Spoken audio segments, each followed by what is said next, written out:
अरे सुनो रे देशवासियों, जरा कान खोल के सुनो। बचपन में हमको सिखाया गया था कि बच्चे देश का भविष्य है। अब लगता है नया पाठ्यक्रम आ गया है। भविष्य अगर सवाल पूछे तो उसे डंडे से जवाब दो। अरे भैया, ये कैसी राजनीति है? कैसी?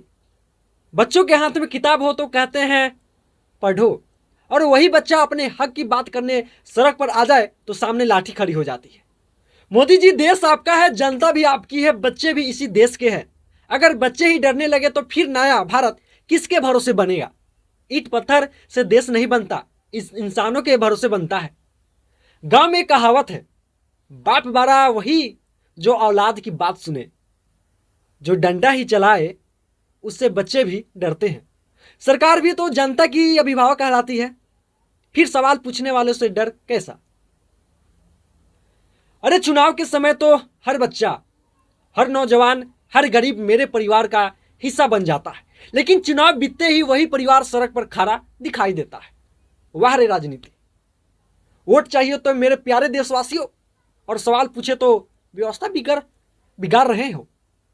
हम तो देहात के आदमी हैं भैया, सीधी बात समझते हैं। खेत में फसल कम हो जाए तो किसान खेत पर लाठी नहीं बरसाता, वजह ढूंढता है। लेकिन यहां सवाल उठे नहीं कि डंडा पहले तैयार मिलता है।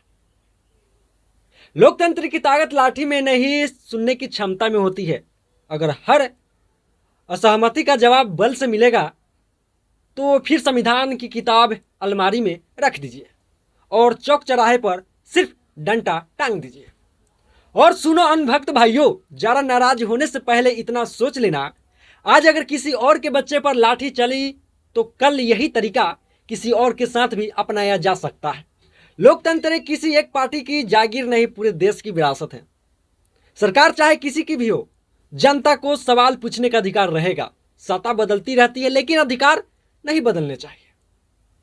अरे भैया, अगर बच्चों की आवाज सुनने की बजाय लाठी की आवाज ज्यादा गूंजने लगे तो ताली बजाने से पहले एक बार अपने घर के बच्चों का चेहरा याद कर लेना।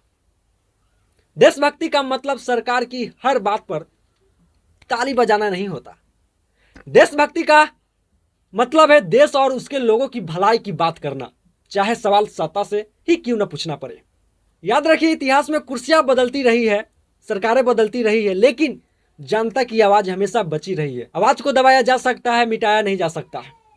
इसलिए मेरा सवाल किसी एक व्यक्ति से नहीं, हर उस सत्ता से है जो जनता की आवाज सुनने के बजाय उसे दबाने का रास्ता चुनती है। क्या लोकतंत्र में संवाद की जगह डंडा ले लेना? सोचिए, क्योंकि बच्चों की आंखों में डर नहीं, भरोसा होनी चाहिए। और जिस दिन भरोसा टूट जाता है उस दिन सिर्फ सरकार नहीं, लोकतंत्र भी कमजोर होता है। बस इतना ही कहेंगे, राजा वही कहलाता है जो आलोचना भी सुन ले, और लोकतंत्र वही मजबूत कहलाता है जहां सवाल पूछने वाले को दुश्मन नहीं नागरिक समझा जाए।